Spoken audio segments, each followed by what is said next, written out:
Hello students, welcome to engineers Pathshala. तो आज हम लोग फाउंडेशन इंजीनियरिंग में लेक्चर 3 स्टार्ट करते हैं। पिछले क्लास में क्या पढ़ रहे थे? Method of determination of bearing capacity, मतलब बियरिंग कैपेसिटी डिटरमाइन करने के मेथड पढ़ रहे थे। मैं बताया था कि दो मेथड होता है, एनालिटिकल मेथड होता है और फील्ड मेथड होता है। फील्ड मेथड को तीन प्रकार से अपन बांट सकते हैं। प्लेट लोड टेस्ट होता है, स्टैंडर्ड पेनिट्रेशन टेस्ट, कोन पेनिट्रेशन टेस्ट, इसके बारे में बाद में बात करेंगे। अभी हम लोग एनालिटिकल मेथड देखेंगे आज। ठीक है, आज क्या देखेंगे? एनालिटिकल मेथड देखेंगे। एनालिटिकल मेथड तीन प्रकार का होता है: elastic theory, classical earth pressure theory and plastic theory. मैं बोला था इलास्टिक थ्योरी में आपको बस याद रखना है कि इलास्टिक थ्योरी के अंतर्गत में स्केलेचर इक्वेशंस आता है, और उसके अलावा क्लासिकल अर्थ प्रेशर थ्योरी के अंतर्गत में Rankine theory and Bell's theory and Pecker's theory आता है।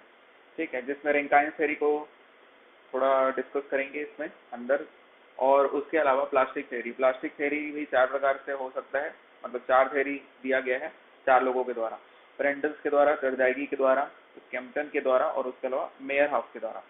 तो इन सभी में सबसे ज्यादा इंपॉर्टेंट जो है टर्जाइगी का कंसेप्ट है, इसी को हम लोग डिस्कस करेंगे डिटेल में। ठीक है, और उसके अलावा रैंकाइन थ्योरी के बारे में थोड़ा सा देखेंगे, स्कैम्पटन के बारे में देखेंगे। तो चलिए स्टार्ट करते हैं। सबसे पहले क्लासिकल अर्थ प्रेशर थ्योरी के अंतर्गत में जो रैंकाइन थ्योरी आता है उसके बारे में डिस्कस करते हैं। रैंकाइन थ्योरी, तो रैंकाइन थ्योरी ये जो रहता है वो किसके लिए एप्लीकेबल है? सबसे पहला पॉइंट तो ये बनेगा आपका, केवल सैंड के लिए एप्लीकेबल होता है। तो ये पूछ सकता है रैंकाइन थ्योरी किसके लिए एप्लीकेबल होता है, तो सैंड के लिए ही बस एप्लीकेबल होता है। ठीक है, इसका बेयरिंग कैपेसिटी का फॉर्मूला क्या होता है पूछेगा, तो बेयरिंग कैपेसिटी का फॉर्मूला होता है gamma into D F 10⁴ 45 plus 5/2। ठीक है, गामा इंटू डी एफ को हम लोग क्या बोल सकते हैं? सरचार्ज भी बोल सकते हैं, क्यू है ना, क्यू से रिप्रेजेंट कर सकते हैं सरचार्ज को, तो ये याद रखना। ओके, तो इसको फिर से बोल देता हूं मैं, गामा इंटू डी एफ या फिर क्यू इंटू 10⁴ 45 प्लस 5/2। ये किसका इक्वेशन हो गया? किसका इक्वेशन हो गया? बेयरिंग कैपेसिटी निकालने का इक्वेशन। किसके अकॉर्डिंग? रैंकाइन थ्योरी के अकॉर्डिंग। रैंकाइन थ्योरी का लिमिटेशन क्या होता है देखते हैं। रैंकाइन थ्योरी का लिमिटेशन तीन प्रकार के लिमिटेशन हो सकते हैं उसमें। सबसे पहला, डेप्थ ऑफ द फाउंडेशन अगर जीरो हो गया, मतलब हम लोग फाउंडेशन के लिए गड्ढा ही नहीं किया, डेप्थ ऑफ द फाउंडेशन अगर जीरो हो गया, तो उस केस में ये बोलता है कि अल्टीमेट जो बेयरिंग कैपेसिटी है वो भी जीरो हो जाएगा। ठीक है, जो कि प्रैक्टिकली नॉट पॉसिबल है। क्यों पॉसिबल नहीं है भाई? अब देखो, जमीन है, जमीन में एक भी गड्ढा नहीं कर रहे हो, बिल्कुल भी गड्ढा नहीं कर रहे हो, लेकिन कुछ भी अ, बिना गड्ढा किए भी कुछ ना कुछ तो लोड सहेगा ना जमीन, है ना, कुछ ना कुछ तो लोड सहेगा, उसकी कुछ ना कुछ तो बियरिंग कैपेसिटी होगी हमारे स्ट्रक्चर की। भले हम लोग फाउंडेशन कुछ नहीं खोदेंगे, थोड़ा बहुत, भले भले एकदम मिनिमल होगी, मतलब मिनिमम होगी, लेकिन कुछ ना कुछ होगी, है ना। आगे समझ में? तो पहला वाला ये लिमिटेशन था। दूसरा वाला क्या हो जाएगा? No effect on the size and shape of the footing. अब देखो, हम लोग पहले पढ़ चुके हैं कि बेयरिंग कैपेसिटी किस किस पे इफेक्ट करता है, तो उसमें मैं एक पॉइंट बताया था, साइज एंड शेप पे डिपेंड करता है ना। जितना ज्यादा अपने को सुपर स्ट्रक्चर का लोड रखना पड़ेगा, उतना ज्यादा गड्ढा करना पड़ता था फाउंडेशन का, बताया था। तो साइज, शेप, ये सब पे डिपेंड करता है। शेप कई प्रकार का शेप हो सकता है, रेक्टेंगुलर, सर्कुलर, ये सब पे डिपेंड करता है। तो ये क्या बोलता है इसके, रैंकाइन क्या बोलता है? डिपेंड नहीं करता बोलता है, नो इफेक्ट। तो ये भी इसका एक क्या है, लिमिटेशन है। एंड थर्ड लिमिटेशन क्या हो जाता है? Not applicable for the clay. तो हम लोग पहले ही पढ़ चुके हैं, सैंड के लिए बस एप्लीकेबल होता है, मतलब क्ले के लिए एप्लीकेबल नहीं होता। इसका मतलब ये है कि कोहेसिव सॉइल के लिए एप्लीकेबल नहीं होता, नॉन कोहेसिव सॉइल जैसे कि सैंड के लिए एप्लीकेबल होता है। ठीक है, हो गया, समझ में आ गया। प्लास्टिक थ्योरी के बाद हम लोग प्लास्टिक थ्योरी में, मतलब सॉरी, प्लास्टिक थ्योरी हो गया, क्लासिकल अर्थ प्रेशर थ्योरी में बस रैंकाइन थ्योरी को डिस्कस करेंगे, जो कि खत्म भी हो गया। अब आते हैं हम लोग नेक्स्ट नेक्स्ट क्या हो जाएगा? Plastic theory. प्लास्टिक थ्योरी के अंतर्गत में टर्जाइगी के बारे में डिस्कस करेंगे, और उसी से रिलेटेड प्रेंडल्स के बारे में भी बात करेंगे कि टर्जाइगी और प्रेंडल्स में क्या क्या डिफरेंस है, उसको थोड़ा सा देखेंगे। ठीक है, तो चलिए स्टार्ट करते हैं। टर्जाइगी, आज का पूरा जो डिस्कस होने वाला है वो टर्जाइगी थ्योरी पे ही डिस्कस होने वाला है। ठीक है, और क्लास भी इसी के बाद खत्म भी हो जाएगा। तो सबसे पहले टर्जाइगी थ्योरी किसके लिए एप्लीकेबल होता है? तो प्योरली कोहेसिव सॉइल के लिए एप्लीकेबल होता है, जैसे कि क्ले के लिए एप्लीकेबल होता है। पहला पॉइंट, और एक नंबर यहाँ से आपको मिल सकता है क्योंकि पूछ सकता है, ये इंपॉर्टेंट क्वेश्चन है। तो प्योरली कोहेसिव सॉइल या फिर क्ले के लिए आपका टर्जाइगी थ्योरी एप्लीकेबल होता है, या फिर आपका प्लास्टिक थ्योरी भी। प्लास्टिक थ्योरी में चार थ्योरी होता था ना आपका, प्रेंडल, टर्जाइगी, स्कैम्पटन, ये सभी जो है वो कोहेसिव सॉइल के लिए ही एप्लीकेबल होता है। एजम्पशन हम लोग देखते हैं, अब टर्जाइगी थ्योरी का एजम्पशन क्या होता है? सबसे पहला एजम्पशन बोलता है ये कि मैं बेयरिंग कैपेसिटी की स्टडी करूंगा, लेकिन स्टडी करने से पहले मैं क्या एज्यूम करूंगा कि हमारा फाउंडेशन सेलो फाउंडेशन होगा, और सेलो फाउंडेशन में कैसा फाउंडेशन होगा? स्ट्रिप फाउंडेशन होगा। और हम लोग जानते हैं कि सेलो फाउंडेशन किसको बोलते हैं। टरजागी क्या बोलता है कि डेप्थ ऑफ द फाउंडेशन अगर विड्थ ऑफ द फाउंडेशन के बराबर या फिर छोटा है तो वो शैलो फाउंडेशन है। सेकंड एजम्पशन ये बोलता है कि base of the foundation rough होगा, कि मेरा फाउंडेशन का जो बेस है उसको मैं रफ एज्यूम करूंगा। तीसरा बोलता है कि जनरल शियर फेल्वर होगा। हम लोग पहले ही डिस्कस कर चुके हैं कि सेलो फाउंडेशन में किस प्रकार का फेल्वर होता है, जनरल शियर फेल्वर। तो अब ये जनरल शियर फेल्वर होगा बोल रहे हैं, ठीक है। लेकिन हम लोग जनरल शियर फेल्वर में क्या पढ़ते थे, अप हीविंग होता था। पिछले क्लास में देख के आना, ठीक है ना, सेकंड लेक्चर अटेंड करके आना, तो यहाँ पर थोड़ा और अच्छे से समझ में आएगा। तो हम लोग पढ़े थे जनरल शियर फेल्वर में क्या होता था, आपका हीविंग ऑकर होता था। लेकिन तरजागी क्या बोलता है कि हीविंग नहीं होगा बोलता है। भले मैं जनरल शियर फेल्वर एज्यूम कर रहा हूँ, मैं अपने फाउंडेशन में जनरल शियर फेल्वर एज्यूम करूंगा, लेकिन उसमें हीविंग नहीं होगा। मतलब वो नेक्स्ट पॉइंट में यही बोल रहे हैं कि stress zone of the soil extend up to only foundation level. Foundation level तक ही आएगा बोल रहा है stress zone of the soil. कहाँ तक नहीं पहुंचेगा, ग्राउंड लेवल तक नहीं पहुंचेगा बोल रहे हैं। ग्राउंड लेवल तक नहीं पहुंचेगा मतलब हीविंग नहीं होगा बोल रहा है, सीधी बात। उसके बाद बोल रहा है load is vertical and symmetrical. जो भी हमारे फाउंडेशन में लोड आने वाला है सुपर स्ट्रक्चर का, वो वर्टिकल होगा, सिमेट्रिकल होगा। मतलब किसी भी प्रकार का इंक्लाइन लोड या फिर इसेंट्रिक लोड नहीं लगेगा बोल रहा है। इसेंट्रिक लोड समझते हैं ना, है ना, तो समझते होंगे, स्ट्रक्चर वगैरह पढ़ के आए होंगे। तो वही चीज है, आपका सिमेट्रिक लोड होगा, इसेंट्रिक लोड नहीं होगा, या फिर आपका इंक्लाइन लोड वगैरह नहीं आना चाहिए बोल रहे हैं, ठीक है। कुल मिला के बेंडिंग नहीं होगा। Water table is beyond the zone of the effluent. अगला पॉइंट पढ़ रहा हूँ, water table is beyond the zone of the effluent of the stress means affect the water table. मतलब ये है कि वाटर टेबल जो स्ट्रेस जोन होता है ना, फाउंडेशन के नीचे में जो सॉइल होता है वो फाउंडेशन की तरह ही बिहेव करता है। तो फाउंडेशन का जो स्ट्रेस जोन होता है, नीचे का जो सॉइल होता है, वो उसमें स्ट्रेस जोन होता है। उसको और आगे आज की क्लास में डिस्कस करेंगे, अच्छे समझ में आएगा। तो स्ट्रेस जोन को वाटर टेबल इफेक्ट नहीं करेगा बोलते हैं। वाटर टेबल इफेक्ट नहीं करेगा कहने का मतलब stress zone of the foundation से वो नीचे में रहेगा। वही चीज बोल रहा है, water table is beyond the zone of the affluence of the stress, ठीक है ना। तो affluence of the stress it means affect of the water table is not consider. मतलब वाटर टेबल का कोई इफेक्ट नहीं होगा। साधारण भाषा में बोलूं तो वाटर टेबल इतने नीचे में रहेगा कि फाउंडेशन को इफेक्ट नहीं करेगा, या फिर वाटर टेबल से जो कैपिलरी राइज हो रहा है वो हमारे फाउंडेशन तक नहीं पहुंच रहा है, ठीक, आगे समझ में। उसके बाद फिर ग्राउंड लेवल और foundation level is horizontal. Ground level, foundation level ये हॉरिजॉन्टल होगा, इंक्लाइन वगैरह नहीं रहेगा, स्लोप वगैरह नहीं रहेगा। उसके अलावा सॉइल होमोजीनियस होगा। होमोजीनियस प्रॉपर्टी आप लोग जानते हैं, सो में पढ़े होगे ना, होमोजीनियस, आइसोट्रोपिक, एनिसोट्रोपिक, ये सब बिहेवियर। तो होमोजीनियस मतलब ये होता है कि सॉइल के किसी भी पॉइंट में, ठीक है ना, किसी भी पॉइंट में वो जो पार्टिकल है वो कैसा बिहेव करेगा, सेम डायरेक्शन में सेम प्रॉपर्टी शो करेगा, ठीक है ना। आगे समझ में, सेम पॉइंट में, सेम पॉइंट बोल रहा हूँ, डिफरेंट डिफरेंट पॉइंट में किसी भी डायरेक्शन में सेम प्रॉपर्टी शो करना होमोजीनियस प्रॉपर्टी कहलाता है। आगे समझ में, आगे देखते हैं। अगला जो है और लास्ट है, मोहर coulomb shear strength criteria valid होगा बोल रहे हैं, ठीक है। मोहर कूलम शियर स्ट्रेंथ क्राइटेरिया क्या होता है, tau is equal to C plus, ये इफेक्टिव स्ट्रेस है, सिग्मा जो बार लिखा है वो effective stress into 10 phi. Phi क्या है, एंगल ऑफ इंटरनल फ्रिक्शन होता है। सी क्या है, तो कोहेजन है, ठीक है ना। ये सब पता होगा, आगे और बताऊंगा मैं। कोहेजन होता है, ये कोहेजन होता है, ये आपका क्या होता है, इफेक्टिव स्ट्रेस बोल सकते हैं हम लोग, इफेक्टिव स्ट्रेस। और ये क्या होता है, डिले कैसे लिखा रहा है, इफेक्टिव स्ट्रेस। और ये क्या होता है, angle of internal friction. Internal, जिसको नहीं पता होगा लिख सकता है अभी, वैसे बाद में अभी पढ़ेंगे हम लोग, आज नहीं पढ़ेंगे, मतलब आने वाले लेक्चर में पढ़ने वाले हैं। जनरल शियर फेल्वर, जनरल शियर फेल्वर क्या होता है ये हम लोग पढ़ चुके हैं, लेकिन तरजागी के हिसाब से जनरल शियर फेल्वर कैसा होता है, जो कि फाउंडेशन लेवल तक ही पहुंचे, ग्राउंड लेवल तक नहीं पहुंचे। मतलब पहले हम लोग क्या पढ़ते थे, जो स्ट्रेस जोन दिख रहा है ना आपका, ये 1, 2, 3 ये सब जो दिख रहा है वो स्ट्रेस जोन कहलाता है। ये फाउंडेशन लेवल से ऊपर ग्राउंड लेवल तक पहुंचता था, लेकिन तरजागी क्या बोलता है, केवल फाउंडेशन लेवल तक पहुंचेगा। आपको सामने डायग्राम दिख रहा होगा, ठीक है। और डिफरेंट डिफरेंट जोन के बारे में आज स्टडी करेंगे। मैं बोला था ना कि बाद में हम लोग जोन के बारे में स्टडी करेंगे, तो तरजागी जो बताया है जोन, उसी को स्टडी करेंगे। सबसे पहला जोन जो सेंट्रल जोन होता है, ये फर्स्ट जोन होता है। और जो सेकेंड जोन होता है उसको हम लोग सर्कुलर जोन या फिर रेडियल जोन बोलते हैं। और जो थर्ड जोन होता है उसको हम लोग लीनियर जोन या फिर रेंकाइन जोन भी बोलते हैं, ठीक है। और ये जो जोन होते हैं या फिर स्ट्रेस जोन होते हैं, या फिर इसको फेल्वर प्लेन भी बोलते हैं ना हम लोग। तो ये जो फेल्वर प्लेन होता है, फेल्वर प्लेन हॉरिजॉन्टल के साथ कितना एंगल बनाया हुआ है, 45 - 5/2। तो इसको भी पूछ सकता है ना आपका, तो 45 माइनस 5/2 का एंगल बनाता है। तो अब एक एक करके देखते हैं। जोन 1 के बारे में क्या बोला गया है कि it is a central zone. जैसे मैं बोला ये सेंट्रल जोन होता है और it is a part of footing, मतलब फुटिंग के पार्ट की तरह बिहेव करता है, फुटिंग की तरह बिहेव करता है। अच्छा, ये फुटिंग और फाउंडेशन में कुछ लोगों को कंफ्यूजन हो सकता है। फाउंडेशन मतलब जो गड्ढा खोदते हैं, जो हमारा पूरा स्ट्रक्चर बेस वगैरह तैयार होता है, पीसीसी वर्क होता है, फिर कॉलम खड़ा होता है, मतलब ग्राउंड लेवल तक जो वर्क होगा, ये जो वर्क होगा यहाँ से लेके बेस से लेके पूरा ग्राउंड लेवल तक जो वर्क होगा वो फाउंडेशन कहलाता है।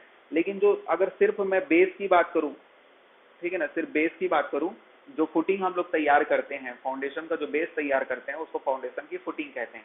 लेकिन आम बोलचाल की भाषा में फाउंडेशन को ही फुटिंग भी बोल दिया जाता है, या फिर फुटिंग को फाउंडेशन बोल देते हैं कभी कभार। तो वो आम बोलचाल में प्रयोग हो जाता है, तो उसमें आप लोग कंफ्यूज नहीं होना, आप लोगों को डिफरेंस समझ में आना चाहिए, ठीक है। तो इसलिए मैं बता दिया। आगे देखते हैं, जोन 2 की बात करें क्या। जोन 2 को हम लोग क्या बोलते हैं, रेडियल जोन या फिर सर्कुलर जोन बोलते हैं। दिख रहा होगा आपको, डायग्राम भी थोड़ा सा मैं दिखा दे रहा हूँ ऊपर में। तो जोन 2 को ही हम लोग क्या बोलते हैं, रेडियल जोन या फिर सर्कुलर स्ट्रेस जोन बोलते हैं, ठीक है। अब इस जोन का शेप या तो सर्कुलर हो सकता है या फिर स्पाइरल हो सकता है, ठीक है। सर्कुलर कब होगा, जब क्लेई सॉइल होगा, तो उस केस में आपका सर्कुलर शेप देखने को मिलेगा सेकंड जोन का। और सेकंड जोन का शेप जो है वो स्पाइरल शेप का देखने को मिलेगा जब अपना सॉइल कैसे होगा, C5 या फिर फाइव सॉइल होगा। अब ये C5 या फिर फाइव सॉइल क्या होता है, फाइव सॉइल मतलब नॉन कोहेसिव, ये क्या हो जाता है बीच बीच में, नॉन कोहेसिव सॉइल, ठीक है ना। नॉन कोहेसिव सॉइल को अपन फाइव सॉइल बोलते हैं, और C5 सॉइल जो होता है वो कोहेसिव प्लस नॉन कोहेसिव दोनों मिलके बनता है, तो उसको अपन silt plus clay plus sand वगैरह अगर रहेगा तो C5 सॉइल हो जाएगा, और कुछ नहीं। अब देखते हैं थर्ड जोन। थर्ड जोन जिसको मैं लीनियर जोन बोल रहा था, और इसी को हम लोग रेंकाइन पेसिव जोन भी बोल सकते हैं। और ये जो है हम लोग पहले ही पढ़ चुके हैं, 45 माइनस 5/2 का एंगल बनाता है हॉरिजॉन्टल के साथ। अब स्ट्रिप फुटिंग के बारे में पढ़ते हैं। स्ट्रिप फुटिंग ये सब तरजाइगी ही चलेगा ना, आज पूरे आखिरी तक तरजाइगी ही खत्म करेंगे हम लोग। तरजाइगी क्या क्या बताया है ना, वो सब के बारे में डिस्कस करेंगे। फिर कल इस कैंप्टन पढ़ेंगे, और फील्ड मेथड जो बचा हुआ है उसको पढ़ेंगे, ठीक। उसके बाद फिर आपका क्या खत्म होगा, सेलो फाउंडेशन खत्म होगा, ठीक। तो स्ट्रिप फुटिंग के बारे में डिस्कस करते हैं। स्ट्रिप फुटिंग अजम्पशन क्या था तरजागी का, कि वो सेलो फाउंडेशन बोलेगा, ठीक ना। सेलो फाउंडेशन के लिए स्टडी कर रहा था, बेयरिंग कैपेसिटी का स्टडी करने के लिए वो सेलो फाउंडेशन एज्यूम कर रहा था। और सेलो फाउंडेशन में कौन सा फाउंडेशन, स्ट्रिप फाउंडेशन का स्टडी कर रहा था। स्ट्रिप फाउंडेशन को ही हम लोग कौन सा फाउंडेशन बोलते हैं, कंटिन्यूअस या फिर वॉल फाउंडेशन भी बोलते हैं। और ये जो है बेरिंग कैपेसिटी इक्वेशन दिया है तरजाएगी स्ट्रिप फाउंडेशन के लिए, बहुत इंपॉर्टेंट है ये। तो CNC plus QNQ plus half into B gamma N gamma ऐसा करके दिया गया है।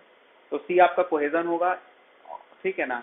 NC NQ और एन गामा को हम लोग बेरिंग कैपेसिटी फैक्टर बोलते हैं। Q जो दिख रहा है उसको हम लोग सरचार्ज बोल रहे हैं, और जो B जो है विड्थ ऑफ द फाउंडेशन है, B width of the foundation है, और जो गामा जो है unit weight of the soil है, ठीक है। नीचे अभी मैं बता देता हूँ। और ये जो फर्स्ट टर्म, सेकेंड टर्म और थर्ड टर्म क्या क्या डिनोट करता है, तो फर्स्ट टर्म डिनोट करता है कोहेजन को। फर्स्ट टर्म किसको डिनोट करता है, कोहेजन को। सेकेंड टर्म किसको डिनोट करता है, सरचार्ज को। अरे समझ में, अच्छा थोड़ा फास्ट थोड़ी ना हो रहे हैं। जब मैं लिखा के पढ़ाता था थोड़ा स्लो पढ़ते थे ऐसा लगता है मेरे को, और अभी पहले से लिख लेता हूँ ना, तो फास्ट हो रहा होगा तो कमेंट कर देना फास्ट हो रहा है करके, ठीक है ना। तो नेक्स्ट क्लास से क्या करूंगा, थोड़ा सा स्लो पढ़ाने की कोशिश करूंगा, ठीक। आगे देखते हैं। तो थर्ड टर्म की बात करते हैं, weight of the soil below the foundation. Third term किसको रिप्रेजेंट करता है, थर्ड टर्म रिप्रेजेंट करता है weight of the soil below the foundation को रिप्रेजेंट करता है। फिर से मैं रिवीजन कर देता हूँ। फर्स्ट टर्म कोहेजन को रिप्रेजेंट करता है, फर्स्ट टर्म किसको रिप्रेजेंट करता है, तो कोहेजन को रिप्रेजेंट करता है। सेकंड टर्म किसको रिप्रेजेंट करता है, तो सरचार्ज को डिनोट करता है। और थर्ड टर्म किसको डिनोट करता है, अच्छा सरचार्ज मतलब पता है ना, पिछले क्लास में मैं बताया था भाई। अब किसी भी चीज को मैं 10 बार बताऊं उससे अच्छा आप लोग पहले लेक्चर से अटेंड करके आइए। जो थर्ड लेक्चर को पहली बार देख रहा है उसकी बात कर रहा हूँ, है ना, ठीक है। तो सरचार्ज जो होता है, जो मतलब फाउंडेशन में जो बैक फिल करते हैं ना, उसके कारण जो आपका स्ट्रेस लगता है, दैट इज सरचार्ज, है ना। तो सरचार्ज को डिनोट करता है। और थर्ड टर्म किसको डिनोट करता है, जो फाउंडेशन के नीचे का जो सॉइल है उसका वेट को डिनोट करता है, ओके। और सी को मैं पहले ही बता चुका हूँ, इसको कोहेजन बोलते हैं, cohesion for the soil. And Q मैं सरचार्ज बता चुका हूँ। और CNC NQ एन गामा ये सब किसको रिप्रेजेंट करता है, बीरिंग कैपेसिटी फैक्टर को डिनोट करता है, जो कि किस पे डिपेंड करता है, एंगल ऑफ इंटरनल फ्रिक्शन पे डिपेंड करता है, ठीक है ना। एंगल ऑफ इंटरनल फ्रिक्शन पे डिपेंड करता है NC NQ एन गामा। और अभी अब जो पढ़ने वाले हैं ना, उसमें ये बस थोड़ा जो ब्लॉक में लिखा है वही बस थोड़ा सा इंपॉर्टेंट है, बाकी एन क्यू का वैल्यू, एन गामा का वैल्यू, एन सी का वैल्यू, ये सब उतना इंपॉर्टेंट नहीं है। ठीक है, एक बार पढ़ के निकल सकते हैं आगे। तो अभी तो फिलहाल अपन एन फाइव का वैल्यू पढ़ते हैं। Bearing capacity factor N five की वैल्यू क्या होती है। अच्छा, यहाँ पर से कुछ याद आ रहा होगा क्या? अर्थ प्रेशर जब हम लोग पढ़े थे, यूट्यूब में तो शायद नहीं पढ़ाया हूँ अर्थ प्रेशर, लेकिन जब हम लोग पढ़े थे ऑफलाइन में तो याद आ रहा होगा आपको। एक्टिव प्रेशर, पेसिव प्रेशर, तो एक्टिव प्रेशर ये कौन सा फॉर्मूला पेसिव प्रेशर का दिख रहा है क्या?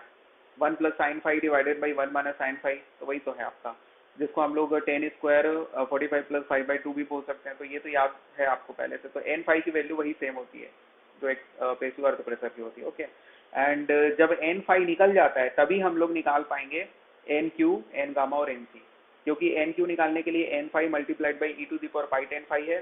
ठीक है, तो यहाँ पर जब वैल्यू पुट करेंगे तो ये निकलेगा, और जब NQ निकल जाएगा तो n गामा निकाल पाएंगे, क्योंकि n गामा के फॉर्मूला में NQ दिख रहा होगा आपको 1.8 × 10⁵ NQ-1, और NC भी तभी निकाल पाएंगे जब NQ निकाल पाएंगे, क्योंकि cot ⁵ × NQ-1 है। फाई की वैल्यू आपकी क्वेश्चन में दी गई है, वैसे इंपॉर्टेंट क्वेश्चन नहीं है।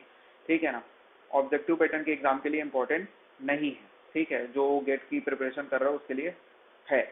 ओके, आगे बढ़ते हैं। In case of the purely cohesive soil, in case of the purely cohesive soil phi = 0। अब ये मैं केस बता रहा हूं ना, देखो है क्या कि इन case of the purely cohesive soil होगा तो उसमें फाई की वैल्यू 0 होगी और सी की वैल्यू कुछ ना कुछ एग्जिस्ट करेगी, 0 नहीं होगी, नॉट इक्वल टू 0, है ना। तो फाई की वैल्यू 0 होगी प्योरली कोहेसिव सॉइल के केस में। तो उस केस में मैं वैल्यू पुट करूंगा, फाई की वैल्यू 0 पुट कर दूंगा, तो n⁵ की वैल्यू क्या निकलेगी? 1 निकलेगी। पुट करके देखो ना, sin⁵ की वैल्यू 0 पुट करोगे, sin 0 की वैल्यू 0 होती है, तो 1/1 1 आ गया।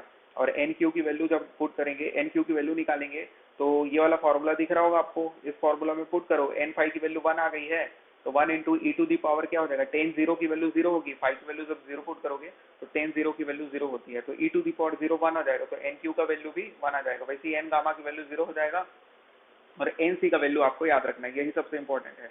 ठीक है, NC जो बेरिंग कैपेसिटी फैक्टर, कोहेजन के लिए जो बेरिंग कैपेसिटी फैक्टर होता है, फर्स्ट टर्म का बेरिंग कैपेसिटी फैक्टर है नहीं, तो इसकी वैल्यू 5.7 होती है अकॉर्डिंग टू टर्जाई, याद रखना अकॉर्डिंग टू टर्जाई। लेकिन यही एनसी की वैल्यू अकॉर्डिंग टू प्रेंडल या फिर आईएस कोड के अकॉर्डिंग अगर पूछेगा तो एनसी की वैल्यू कितनी होती है? 5.14 होती है।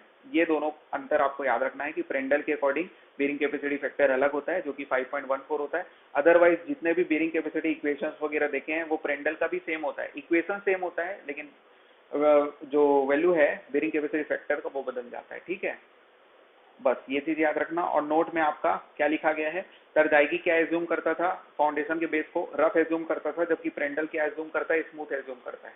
बाकी सब चीज प्रेंडल का भी समान है। ठीक है, तो प्रेंडल क्या करता है? स्मूथ बेस एज्यूम करता है। उसके बाद फिर bearing capacity equation in Terzaghi and Prandtl is same but difference in bearing capacity factor. वही चीज ऊपर में बताया ना मैं कि बेरिंग कैपेसिटी इक्वेशन जो होता है वो टरजाइगी प्रेंडल दोनों का समान होता है। बेरिंग कैपेसिटी इक्वेशन मतलब ये जो मैं बताया ना बेरिंग कैपेसिटी इक्वेशन, ये दोनों का समान होता है, लेकिन डिफरेंस क्या होता है बेरिंग कैपेसिटी फैक्टर में। यहाँ दिख रहा होगा आपको एनसी का वैल्यू 5.14, उधर 5.7 है। ठीक है, ये चीज को याद रखना है। उसके बाद देखते हैं bearing capacity equation for different shape. Different shape के लिए बेरिंग कैपेसिटी इक्वेशन देखते हैं। सबसे पहले तो आपको जो स्टैंडर्ड बेरिंग कैपेसिटी इक्वेशन मैं बताया हूँ स्ट्रिप फाउंडेशन के लिए, वो क्या बताया हूँ? CNC plus Q NQ plus half into B gamma N gamma, ऐसा करके बताया हूँ क्या? डिले लिखा रहा है पता नहीं किस रीजन से। CNC plus QNQ plus half into B gamma N gamma. ठीक है ना, ये आपका स्टैंडर्ड इक्वेशन होता है। इसी इक्वेशन में थोड़ा बहुत मॉडिफाइड होता है, देखना। तो स्क्वायर शेप जब हम लोग एज्यूम करेंगे तो उस केस में हो जाता है 1.3, ठीक है ना, 1.3 CNC प्लस Q इंटू, अच्छा ये Q क्या है सर, समझ में आता है? सरचार्ज। इसके जगह में आप लोग DF इंटू गामा भी लिख सकते हैं ना, depth of the foundation into unit weight of the soil. तो यहाँ पर QNQ प्लस 0.4 हो जाएगा 0.5 की जगह में। ये हाफ मतलब क्या होता था? 0.5 होता था, तो 0.4 हो गया वो। तो 0.4 into B gamma N gamma हो जाएगा स्क्वायर के केस में। सर्कुलर के केस में क्या होता है? सर्कुलर के केस में bearing capacity equation 1.3 into CNC plus QNQ plus, अब एक और कम हो गया, इधर देखो, इधर 0.5 था, 0.5 से आपका कम हुआ 0.4 और 0.4 से कम हुआ आपका 0.3। पहला वाला जो था स्ट्रीट फाउंडेशन के लिए, उसके बाद सर्कुलर शेप के लिए, और उसके बाद फिर सॉरी स्क्वायर शेप के लिए, और उसके बाद फिर सर्कुलर शेप के लिए। सर्कुलर शेप के लिए देखेंगे तो वो 0.3 हो गया, बाकी सेम रहेगा 0.3 बी गामा एन गामा। अब देखते हैं रेक्टेंगुलर शेप के लिए, रेक्टेंगुलर या फिर राफ्ट फाउंडेशन। राफ्ट फाउंडेशन को ही हम लोग क्या बोलते हैं, मेट फाउंडेशन भी बोलते हैं, और उसके अलावा क्या बोलते हैं, मेट फाउंडेशन बोलते हैं, और फ्लोटिंग फाउंडेशन भी बोलते हैं। फ्लोटिंग फाउंडेशन क्यों बोलते हैं, क्योंकि बहुत बड़ा फुट हम अपन खड़ा, मतलब पहले कॉमन फुट बनाते थे, फर्स्ट लेक्चर में बताया था ना, और उसके ऊपर में कॉलम होता था, एक जहाज की तरह व्यवहार करता था, इसलिए फ्लोट करता था। ठीक है, अगर लूज सॉइल होता है तो वो फ्लोट करने का काम करता था, तो राफ्ट फाउंडेशन को फ्लोटिंग फाउंडेशन भी इसीलिए कहा जाता है, और कुछ रीजन नहीं था। उसके बाद अल्टीमेट बेरिंग कैपेसिटी का फॉर्मूला दिख रहा होगा रेक्टेंगुलर या फिर राफ्ट फाउंडेशन के लिए। तो यहाँ पर क्या हो गया, देखो यहाँ पर 1.3 था ना, तो यहाँ पर 1 + 0.3 × B/L हो गया है, ये एक्स्ट्रा एड हुआ है, देख लेना। तो 1 + 0.3 B/L CNC + QNQ + ½ × B gamma N gamma है, लेकिन ये क्या हो गया 1 - 0.2 B/L, ये एक्स्ट्रा है 1 - 0.2 B/L। तो थोड़ा सा भी ये कठिन लग रहा होगा ये वाला फॉर्मूला, है ना। याद रख सको तो रख लेना, 1 + 0.3 B/L CNC + QNQ + ½ × 1 - 0.2 B/L, 1 - 0.2 B/L B gamma N gamma. मैं 2-3 बार रिवीजन कर देता हूँ ताकि आपको याद हो जाता है ना। आगे बढ़ते हैं। If soil fails in local shear failure then the modified value of the cohesion. अब ये और एक्स्ट्रा चीज है आपका, एक नोट, ये उतना इंपॉर्टेंट तो नहीं है हमारे लिए, ठीक है, क्योंकि ये क्वेश्चन में काम आता है। ये जो अभी पढ़ने वाले हैं कंसेप्ट, ये क्वेश्चन बनाते समय काम आता है, और ऐसा क्वेश्चन हमारे एग्जाम में, ऑब्जेक्टिव पैटर्न के एग्जाम में नहीं आता, लेकिन फिर भी थ्योरेटिकली पूछ सकता है, तो उसको देख लेते हैं। If the soil fails in local shear failure, क्या बोल रहा है, अगर सॉइल में लोकल शेयर फेल्वर हो रहा है। लोकल शेयर फेल्वर क्या होता है पूछोगे तो हम लोग पहले पढ़ चुके हैं। लोकल शेयर फेल्वर अगर सॉइल में होता है, उस केस में अपने को मॉडिफाइड वैल्यू पुट करना पड़ता है कोहेजन का और एंगल ऑफ इंटरनल फ्रिक्शन का, ठीक है ना। तो कोहेजन का मॉडिफाइड वैल्यू CM मतलब मॉडिफाइड कोहेजन इक्वल टू 2/3, जो भी आपका जो प्राइमरी कोहेजन था उसमें 2/3 मल्टीप्लाई कर देंगे। वैसे आपका 10φm, ठीक है ना, 10φ था तो 10φm हो गया, इसकी वैल्यू 2/3 हो गया है, मतलब जो ओरिजिनल वैल्यू उसमें 2/3 दोनों में हुआ है, चाहे कोहेजन हो चाहे 10φ हो। ओके, उसके बाद देखते हैं effect of the water table on bearing capacity. इसको समझना, डायग्राम समझ लो, डायग्राम नहीं समझोगे तो फिर आगे नहीं समझ में आएगा ना। वाटर टेबल का इफेक्ट हम लोग पढ़ने वाले हैं। वाटर टेबल का इफेक्ट बेरिंग कैपेसिटी में क्या होता है, बेरिंग कैपेसिटी किसकी, बेरिंग कैपेसिटी फाउंडेशन के बारे में पढ़ रहे हैं, तो फाउंडेशन की बेरिंग कैपेसिटी ना। तो वाटर टेबल के कारण जो बेरिंग कैपेसिटी है उसमें क्या इफेक्ट होता है वो चीज देखने वाले हैं। पहले आपको सामने डायग्राम दिख रहा होगा, ये आपका फाउंडेशन दिख रहा होगा, ये फाउंडेशन है, और ग्राउंड लेवल दिख रहा होगा, ये आपका फाउंडेशन लेवल दिख रहा होगा, और ये जो नीचे जो है एक और लाइन जो बनाया हूँ ये स्ट्रेस जोन है, ठीक है ना। ये क्या है कि यहाँ तक आपका फाउंडेशन का स्ट्रेस जोन आ रहा है, इसके नीचे में स्ट्रेस जोन नहीं आ रहा है, बस इसी लाइन तक आपका स्ट्रेस जोन आ रहा है। ओके, तो जोन 1 क्या है, तो स्ट्रेस जोन ऑफ फाउंडेशन के नीचे वाला जोन 1 है, stress zone of foundation and foundation level. समझ आ रहा है क्या बोल रहा हूँ, स्ट्रेस जोन ऑफ फाउंडेशन और जो फाउंडेशन लेवल, ये ग्रीन कलर में बनाया हूँ एरो, फाउंडेशन लेवल के बीच को हम लोग जोन 2 माने हैं, और जोन 3 किसको माने हैं, ग्राउंड लेवल और फाउंडेशन लेवल के बीच को जोन 3 माने हुए हैं, ठीक है। तो हम लोग बस यही बोल रहे हैं कि 3 कंडीशन हमारे पास हो सकता है। एक हो सकता है जोन 1 वाला कंडीशन, जिसमें वाटर टेबल कहाँ पर है, स्ट्रेस जोन ऑफ फाउंडेशन के नीचे में है। दूसरा कंडीशन क्या हो सकता है, वाटर टेबल कहाँ पर है, येलो लाइन को देखना, कहाँ पर है वाटर टेबल, जोन 2 में। जोन 2 मतलब कहाँ पर है, फाउंडेशन लेवल और स्ट्रेस जोन के बीच में है। और तीसरा कंडीशन क्या हो सकता है, जब हमारा वाटर टेबल जोन 3 में आ गया है। जोन 3 का मतलब क्या होता है, ग्राउंड लेवल और फाउंडेशन लेवल के बीच में आ गया है, ठीक है। ये डायग्राम समझ में आ गया, ठीक है। इसके कारण क्या होता है, तो एक बार मैं थोड़ा सा जल्दी से बता देता हूँ, फिर आगे तो डिस्कस करेंगे ही। जब जोन 1 में रहता है वाटर टेबल, जोन 1 देख रहे हो ना, ये जोन 1 है, तो जोन 1 में जब वाटर टेबल होता है तो चूंकि स्ट्रेस जोन ऊपर में है, तो जिसके कारण वाटर टेबल के कारण कोई इफेक्ट नहीं होता। तो केस 1 जो है, जब वाटर टेबल जोन 1 में होगा तो कोई भी इफेक्ट नहीं दिखेगा अपने को बेरिंग कैपेसिटी और फाउंडेशन में। लेकिन जब जोन 2 में आ जाएगा, वाटर टेबल जब जोन 2 में आ जाएगा, तो उस केस में क्या होता है, बेरिंग कैपेसिटी इफेक्ट होगा। लेकिन कौन सा टर्म इफेक्ट होगा बेरिंग कैपेसिटी इक्वेशन में, बेरिंग कैपेसिटी इक्वेशन ऊपर पड़े है ना, उसका जो थर्ड टर्म है वही बस इफेक्ट होगा, ठीक है।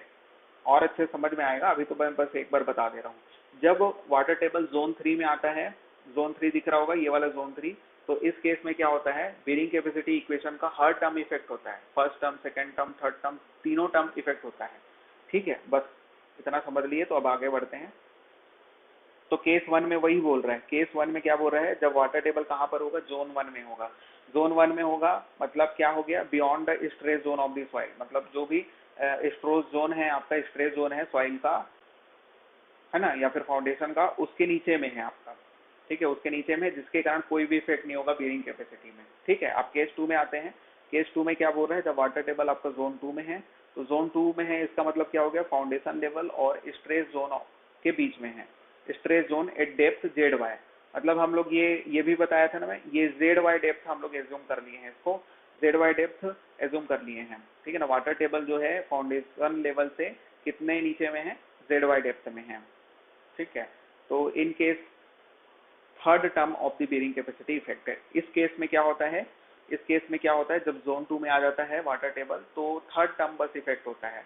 ये आपको बेरिंग कैपेसिटी इक्वेशन दिख रहा होगा, इस बेरिंग कैपेसिटी इक्वेशन का कौन सा टर्म इफेक्ट होगा, सिर्फ थर्ड टर्म। ठीक है ना, थर्ड टर्म मतलब ये वाला टर्म इफेक्ट होगा, half into B gamma N gamma वाला। और उसमें क्या होता है, उस इफेक्ट होने का मतलब क्या होता है वो नीचे में देखो। फर्स्ट टर्म स्लाइटली इफेक्ट होता है, जिसको हम लोग निग्लेक्ट कर देते हैं। ठीक है ना, कोई दिक्कत नहीं होता। ठीक है, फर्स्ट टर्म स्लाइटली इफेक्ट होता है, फर्स्ट टर्म मैंने सी एन सी वाला टर्म स्लाइटली इफेक्ट होता है। लेकिन थर्ड टर्म इफेक्ट होता है, जिसके कारण हम लोग गामा को गामा डेस लिख देते हैं, जो unit weight of the soil है उसको गामा को गामा डेस लिख देते हैं। यहाँ पर गामा डेस का मतलब गामा समझ नहीं है, इफेक्ट हो रहा है तो गामा को गामा इफेक्टिव लिख दिए हैं, तो गामा डेस लिख दिया। और उसको वो चाहे वो गामा सेट भी हो सकता है, गामा समझ भी हो सकता है, वो डिपेंड करेगा वो कितने डेप्थ पे है ना। और उसके अलावा फर्स्ट टर्म इफेक्ट होता है, तो सी को हम लोग सी डेस लिख सकते हैं, लेकिन यहाँ पर सी इक्वल टू सी डेस होगा, क्योंकि कोई इफेक्ट नहीं होता, मैं बोला ना, तो सी इक्वल टू सी डेस होगा। उसके बाद देखते हैं करेक्शन फैक्टर। अब ये जो इफेक्ट हो रहा है, इस इफेक्ट को हटाने के लिए या फिर कम करने के लिए हम लोग एक रिडक्शन फैक्टर लेते, सॉरी करेक्शन फैक्टर लेते हैं, जिसकी वैल्यू होती है 0.5 into 1 plus Z Y divided by B. थोड़ा पेशेंस से आराम से समझना, हो सकता है थोड़ा ज्यादा लग रहा होगा, लेकिन एक दो बार और पढ़ोगे ना तो वो क्लियर होने लग जाएगा। करेक्शन फैक्टर की वैल्यू क्या होती है, आर गामा स्टार से लिखा हूँ करेक्शन फैक्टर को, इज इक्वल टू क्या होता है 0.5 into 1 plus Z Y divided by B. 1 plus Z Y क्या होता है, वो वही डेप्थ होता है जहां पर वाटर टेबल है, फाउंडेशन लेवल से जितने डेप्थ में आपका था वाटर टेबल, वही चीज है आपका जेड वाई, और डिवाइडेड बाई बी। बी क्या होता है, बी क्या होता है, तो विड्थ ऑफ द फाउंडेशन होता है। ठीक है, और ये जो करेक्शन फैक्टर की वैल्यू 0.5 किस केस में हो जाएगी, जब वाटर टेबल फाउंडेशन लेवल में आ जाएगा। जब वाटर टेबल फाउंडेशन लेवल में आ जाएगा तो जेड वाई इक्वल टू क्या हो जाएगा, बी हो जाएगा, Z Y equal to B हो जाएगा किस केस में, जब वाटर टेबल फाउंडेशन लेवल में आएगा। ये नहीं समझ में आया क्या, इसको डायग्राम से समझाता हूँ। देखो ये चीज पहले समझ में आना चाहिए कि जो विड्थ ऑफ द फाउंडेशन है, विड्थ ऑफ द फाउंडेशन है, उसी के बराबर ही आपका स्ट्रेस जोन का डेप्थ होता है।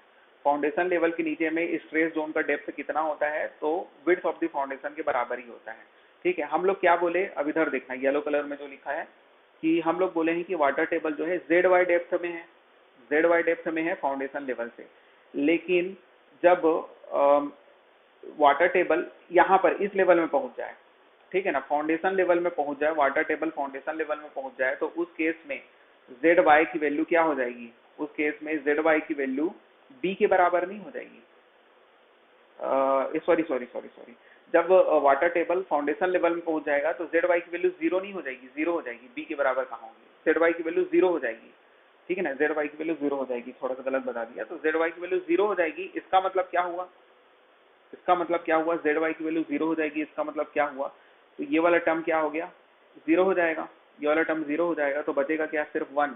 तो वो क्या आ जाएगा आपका आर गामा स्टार, यानी कि करेक्शन फैक्टर की वैल्यू केवल 0.5 नहीं बचेगी, है ना, यही चीज था।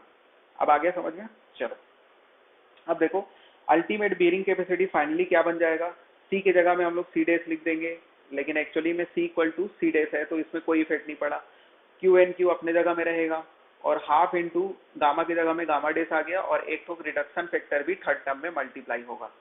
क्योंकि थर्ड टर्म ही मेन है जो इफेक्ट हो रहा है, जो टर्म इफेक्ट होता है वहां पर रिडक्शन फैक्टर भी आ जाता है। समझ में आ गया? और रिडक्शन फैक्टर की वैल्यू ही सबसे ज्यादा इंपॉर्टेंट थी आपके लिए, तो याद रखना 0.5 into 1 plus Z Y divided by B. Z Y क्या है और किस केस में आपका जेड वाई की वैल्यू 0 होगा, है ना, ये सब याद रखना। और जेड वाई की वैल्यू बी के बराबर कब होगा पूछेगा, तो जब आपका कहाँ पर आ जाएगा वाटर टेबल, नीचे स्ट्रेस जोन में आ जाएगा, उसके सबसे लोएस्ट पॉइंट में आ जाएगा स्ट्रेस जोन के तब, है ना। अब देखते हैं केस 3। केस 3 क्या बोल रहे हैं आपका, जब जोन 3 में आ गया है वाटर टेबल, जोन 3 मतलब फाउंडेशन लेवल से भी ऊपर में चला गया है, यानी कि between ground level and foundation level में आ गया है। तो इस केस में all term of the bearing capacity equation effect होता है। जो भी बेरिंग कैपेसिटी इक्वेशन है उसका हर टर्म इफेक्ट होता है। पहला टर्म सी के जगह में सी डैश हो जाएगा, लेकिन ये निगलेक्टेड रहेगा, फिर से सी इक्वल टू सी डैश बोल सकते हैं अपन। निगलेक्टेड का मतलब सी इक्वल टू सी डैश है, कोई बहुत ज्यादा फर्क नहीं पड़ता है। सेकेंड टर्म में क्यू के जगह में क्यू डैश हो जाएगा। अच्छा, ये क्यू क्या होता है आपके पास, क्यू क्या होता है, तो depth of the foundation into unit weight of the soil होता है। तो बस यही गामा की जगह में क्या हो जाएगा, गामा डैश हो जाएगा आपका into depth of the foundation. Depth of the foundation तो डेप्थ ऑफ द फाउंडेशन रहेगा, वो कैसे इफेक्ट होगा ना। और थर्ड टर्म में जो unit weight of the soil है वो गामा डैश हो जाएगा। करेक्शन फैक्टर हमको अब सेकेंड टर्म और थर्ड टर्म दोनों के लिए बनाना पड़ेगा। फर्स्ट टर्म क्योंकि तो निगलेक्टेड है, बहुत ही कम इफेक्टेड है, स्लाइटली इफेक्टेड है, तो फर्स्ट टर्म में रिडक्शन फैक्टर मल्टीप्लाई नहीं करेंगे। सेकेंड टर्म में रिडक्शन फैक्टर कितना आएगा, वैसे ही रहेगा 0.5 into 1 plus Z Q divided by depth of the foundation आ जाएगा। अब यहाँ पर जेड क्यू क्यों आया, क्योंकि जेड क्यू डेप्थ में आपका वाटर टेबल है, ठीक है ना। ऊपर में बताया था, यहाँ पर फिर से डायग्राम में बता देता हूँ आपको। यहाँ पर देखना ऊपर वाला डायग्राम, यहाँ पर जेड क्यू डेप्थ में क्या है, वाटर टेबल रखा गया है, ठीक है। इसलिए हम लोग क्या किए, 0.5 plus Z Q divided by B किए। 1 प्लस, एक मिनट में लिख देता हूँ, 0.5 इंटू 1 प्लस कितना किए, Z Q divided by depth of the foundation, यही किए, ठीक है ना, डेप्थ ऑफ द फाउंडेशन किए। जबकि इसके लिए क्या करेंगे, जो आपका नीचे वाला है, जो जोन 2 है, उसके लिए कितना किए थे, 0.5 into 1 plus Z Y divided by B किए थे, जितना डेप्थ था। तो डेप्थ कितना था, बी था, और जोन 3 में डेप्थ कितना है, डेप्थ ऑफ द फाउंडेशन के बराबर है। समझ में आ रहा होगा? ठीक है, चलो अब वापस चलते हैं। कहाँ पर थे, यहाँ पर थे। तो अब जब यहाँ पर देखेंगे हम लोग, यहाँ पर जब हम लोग देखेंगे तो ये क्या हो जाएगा आपका, आर गामा स्टार, यानी कि ये भी आपका करेक्शन फैक्टर है, R gamma star equal to 0.5 into Z Y divided by, यहाँ पर गलत लिख दिया हूँ मैं, यहाँ पर डेप्थ ऑफ द फाउंडेशन लिख दिया हूँ, वो आपका क्या होना चाहिए, बी होना चाहिए, है ना, बी के बराबर होना चाहिए। और इसकी वैल्यू तो आपकी 0.5 ही होगी इस केस में हमेशा, क्योंकि जेड वाई की वैल्यू क्या होगी, जेड वाई की वैल्यू 0 नहीं होगी, क्योंकि वाटर टेबल कहाँ पर है, थर्ड जोन में वाटर टेबल, थर्ड जोन में कहाँ पर है, फिर से डायग्राम में जा रहा हूँ वापस। थर्ड जोन में वाटर टेबल फाउंडेशन लेवल के ऊपर में है, ठीक है ना। तो क्योंकि फाउंडेशन लेवल के ऊपर में है, तो जेड वाई की वैल्यू हमेशा 0 नहीं होगी, 0 नहीं हो जाएगी, माइनस में मत कर देना, जेड वाई का डेप्थ देखो, ठीक है ना, 0 नहीं होगी, हाँ ना, ठीक है। तो 0 होगी, इस कारण से रिडक्शन फैक्टर की वैल्यू 0.5 ही होगी, है ना। ये क्या है, अपने को नोन है कि 0.5 होगी।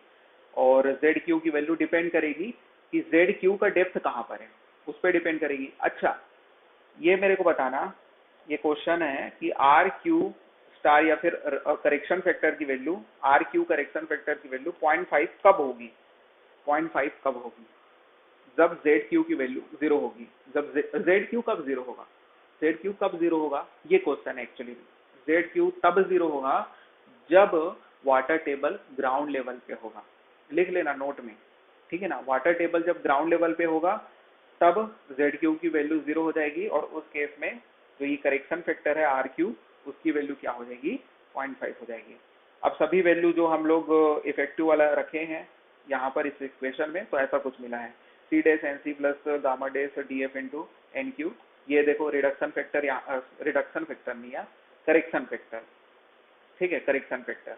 करेक्शन फैक्टर आपका सेकेंड टर्म में और थर्ड टर्म में, दोनों टर्म में आएगा, ठीक है। तो half into B gamma N gamma और करेक्शन फैक्टर जो भी है, ठीक। आपको याद क्या रखना है ये सोच रहे होगे, तो आपको करेक्शन फैक्टर ही थोड़ा सा देखते हुए चलना है कि करेक्शन फैक्टर कितना लेते हैं। इक्वेशन से ज्यादा इंपॉर्टेंट वो करेक्शन फैक्टर है, ओके। आगे बढ़ते हैं। स्पेशल केसेस, ये तो सबसे ज्यादा इंपॉर्टेंट है, स्पेशल केसेस ठीक आते रहता है ये एग्जाम में। तो सबसे पहला केस क्या बोल रहे हैं, कोहेजन लेस सॉइल है। जब हमारे पास कोहेजन लेस सॉइल या फिर आपके पास सैंड की बात कर रहे हैं, तो उस केस में सी की वैल्यू 0 होगी और फाई की वैल्यू कुछ ना कुछ एग्जिस्ट करेगी, इसका मतलब नॉट इक्वल टू 0 होगा। और अल्टीमेट बेरिंग कैपेसिटी का फॉर्मूला आपको पता है, वही C N C plus Q N Q. क्योंकि सी की वैल्यू 0 है, कोहेजन की वैल्यू 0 है, इसलिए फर्स्ट टर्म 0 हो जाएगा, इसलिए यहाँ पर डायरेक्ट फर्स्ट टर्म को काट के लिखा गया है। तो आपका ऐसा कुछ बनेगा गामा इंटू डी एफ, मतलब क्यू एन क्यू होता था तो क्यू की जगह में gamma into D F N Q plus half into B gamma N gamma. अब इसमें एक कंडीशन आ गया है कि वाटर टेबल जब आपका ग्राउंड लेवल में है, उस डायग्राम को, ऊपर वाला जो डायग्राम बनाया हूँ वो बहुत इंपॉर्टेंट है, ठीक है ना। उसी डायग्राम में अगर ग्राउंड लेवल में आ गया है वाटर टेबल, ठीक है ना, वाटर टेबल जब ग्राउंड लेवल में आ गया है तो उस केस में क्या होगा, मैं क्या बोला था, जब ग्राउंड लेवल में वाटर आ जाए, मतलब थर्ड जोन वाला केस है। और थर्ड जोन में भी कौन सा केस है, जब वाटर टेबल ग्राउंड लेवल में है, तो फर्स्ट टर्म सेकेंड टर्म दोनों टर्म इफेक्ट होगा, ठीक है ना। इसीलिए दोनों में क्या आ गया है, करेक्शन फैक्टर भी आ गया है, और उसके अलावा आपका जो गामा था वो गामा डेस हो गया है, ठीक है। अब यहाँ पर से मैं ये बोल सकता हूँ क्या कि आर क्यू और R gamma, R Q star है एक्चुअली में, जो करेक्शन फैक्टर की वैल्यू है आर क्यू और आर गामा दोनों की वैल्यू हाफ हो जाएगी क्या, क्योंकि ग्राउंड लेवल में आ गया है, ठीक है ना, ग्राउंड लेवल में आ गया है। तो यहाँ पर से आर क्यू से क्या होता था, जेड क्यू की वैल्यू 0 हो जाएगी, और आर गामा से जेड वाई की वैल्यू 0 हो जाएगी, ठीक है ना, जेड वाई की वैल्यू 0 हो जाएगी। इसी कारण से क्या होगा कि आर क्यू स्टार और आर गामा स्टार दोनों की वैल्यू क्या हो जाएगी, हाफ के बराबर हो जाएगी। अब चूंकि ये हाफ है और इसकी वैल्यू जब हम लोग इक्वेशन में पुट करेंगे, तो मैं ये बोल सकता हूँ क्या, अल्टीमेट बेयरिंग कैपेसिटी आपका जो भी था वो हाफ हो जाएगा। किस केस में हाफ हो जाएगा, जब ग्राउंड लेवल में आ जाएगा वाटर टेबल, तो उस केस में जो बेयरिंग कैपेसिटी है सॉइल की वो जस्ट हाफ हो जाएगी। तो इसी चीज को नोट में लिखा गया है और वही बहुत इंपॉर्टेंट है, नोट ही इंपॉर्टेंट है। If water table is at ground level in sand, then bearing capacity reduces to 50%। तो आधा हो जाता है बेयरिंग कैपेसिटी, या फिर 50% रिड्यूस हो जाता है। किस केस में, सैंड के केस में। क्या चीज, बेयरिंग कैपेसिटी, ये सब चीज याद रखना। और दूसरा केस, दूसरा नोट ये है कि बेयरिंग कैपेसिटी आपका बढ़ता है किसके बढ़ने के साथ साथ, विड्थ ऑफ द फाउंडेशन के बढ़ने के साथ साथ, या फिर ऐसे भी बोल सकता हूँ बेयरिंग कैपेसिटी जो होता है विड्थ ऑफ द फाउंडेशन पे डिपेंड करता है। किस केस में, सैंड के केस में, या फिर कोहेजन लेस सॉइल के केस में। ये देख रहा होगा ना आपको, इक्वेशन में बी आ रहा है क्या, ये B width of the foundation पे डिपेंड करता है ना, वही चीज बोला गया है। जबकि प्योरली कोहेसिव सॉइल, ये सेकंड केस है आपका, ये और ज्यादा इंपॉर्टेंट है। प्योरली कोहेसिव सॉइल ये ज्यादा इंपॉर्टेंट इसलिए है क्योंकि ये थोड़ा ज्यादा आसान है। तो एक्चुअली में क्या होता है, एग्जाम में इजी क्वेश्चन ज्यादा आते हैं और कठिन क्वेश्चन कम आते हैं। कठिन क्वेश्चन एग्जाम में सिर्फ इसलिए आते हैं कि वो आपके टाइम को खाए, ठीक है ना। कुछ स्टूडेंट क्या होते हैं, पहले से लेके आखिरी तक पूरा एक एक क्वेश्चन बनाते जाते हैं, तो जिस क्वेश्चन में अटक जाते हैं उस क्वेश्चन को बनाते रहते हैं, ठीक है। तो हमेशा याद रखना, जिस क्वेश्चन में अटक जाओ, 30 सेकंड से ज्यादा किसी भी क्वेश्चन को अटेम्प्ट नहीं करना है ऑब्जेक्टिव एग्जाम में। 30 सेकंड, चाहे वो आपको पता हो बन भी जाएगा मेरे से, तो बनने वाले क्वेश्चन को भी छोड़ के आगे बढ़ना है। 30 सेकंड बस लेना है, जो क्वेश्चन 30 सेकंड में बन जाता है उसको बनाना है और फिर आगे बढ़ना है, ठीक है, तभी आप सेलेक्ट होगे। नहीं तो आपका नॉलेज बहुत ज्यादा रहेगा, ठीक है ना, नॉलेज आपका रहेगा, आप लोग सेलेक्ट होने की पोजीशन में रहेंगे। घर आके उसी सेम पेपर को आप लोग 150, अगर एग्जाम में मान लो 150 का क्वेश्चन है या फिर 100 नंबर का क्वेश्चन है, तो 100 में 90% बन जाता है अपने को घर आने के बाद। लेकिन एग्जाम में हम लोग 70% भी नहीं बना पाते। वो इसी कारण से नहीं बना पाते क्योंकि किसी एक क्वेश्चन में अटक जाते हैं, तो उसमें हमको हमारा ईगो हर्ट हो जाता है, ये क्यों नहीं बन रहा है करके, हम लोग इतना पढ़े हैं क्यों नहीं बन रहा है, ठीक। तो ऐसा नहीं करना है, ठीक है। ऐसा पहले मेरे साथ भी होता था, इसलिए मैं बता रहा हूँ। चलो आगे देखते हैं। तो फॉर प्योरली कोहेसिव सॉइल क्या हो जाएगा आपका, फाई की वैल्यू 0 हो जाएगा क्या। For purely cohesive soil phi की वैल्यू 0 हो जाएगा और सी की वैल्यू कुछ ना कुछ एग्जिस्ट करेगी। अब फाई की वैल्यू 0 है तो पहले हम लोग पढ़ चुके हैं, इक्वेशन आपके पास यही होगा, C N C plus Q N Q plus half into B gamma N gamma. और उसके बाद जो भी बेयरिंग कैपेसिटी फैक्टर्स हैं, है ना, उसकी वैल्यू हम लोग निकालेंगे। फाई की वैल्यू 0 है तो एन फाई की वैल्यू 1 हो जाएगा, एन क्यू की वैल्यू 1 हो जाएगा, एन गामा की वैल्यू 0 हो जाएगा और एन सी की वैल्यू 5.7 हो जाएगा। ये तरजागी के अकॉर्डिंग यही होता है कि नहीं, तरजागी यही बोलता है ना, 5.7 हो जाएगा। अब आगे देखते हैं। अब इन वैल्यू को आप क्या करेंगे, जो ऊपर इक्वेशन है उसमें पुट करेंगे। एन गामा की वैल्यू 0 है, ठीक है ना, एन गामा की वैल्यू 0 है तो आपका थर्ड टर्म ऐसे ही 0 हो गया, है ना। और सेकेंड टर्म में क्या बोल रहा है कि एन क्यू की वैल्यू 1 है, तो क्या बचेगा, सिर्फ क्यू बचेगा, हाँ। और यहाँ पर एनसी की वैल्यू 5.7 पुट करेंगे तो कुल मिला के ये इक्वेशन आएगा आपके सामने। अब ये इक्वेशन आने के बाद एक और कंडीशन आप लोग जान रहे हैं कि 5.7 सी की वैल्यू बहुत ज़्यादा बड़ी है इसके कंपैरिजन में, सरचार्ज के कंपैरिजन में। आ रहे समझ में? इस कारण से हम लोग जो सेकंड टर्म है उसको निग्लेक्ट कर सकते हैं और कुल मिला के आपका आखिरी में क्या बचेगा, ultimate bearing capacity in case of purely cohesive soil 5.7 C. इसका मतलब ये हुआ कि क्ले के केस में जो उसकी बेरिंग कैपेसिटी है वो केवल किस पे डिपेंड करती है, कोहेजन पे ही डिपेंड करती है, बाकी और किसी पे डिपेंड नहीं करती, ना विड्थ ऑफ द फाउंडेशन पे डिपेंड करती है, ना अदर बेरिंग कैपेसिटी फैक्टर, ना सरचार्ज, किसी पे डिपेंड नहीं करती है। बस आगे समझ में? तो ये बहुत इंपॉर्टेंट था और इसी कारण से आपका दो नोट है जो इंपॉर्टेंट है। If water table is at ground level और the rise of the water table in clay not affect the bearing capacity. तो पहला नोट क्या समझ में आया कि जब वाटर टेबल आपका ग्राउंड लेवल में आ गया है, ठीक है, या फिर ऊपर आ रहा है, तो इससे क्ले को कोई इफेक्ट नहीं पड़ता।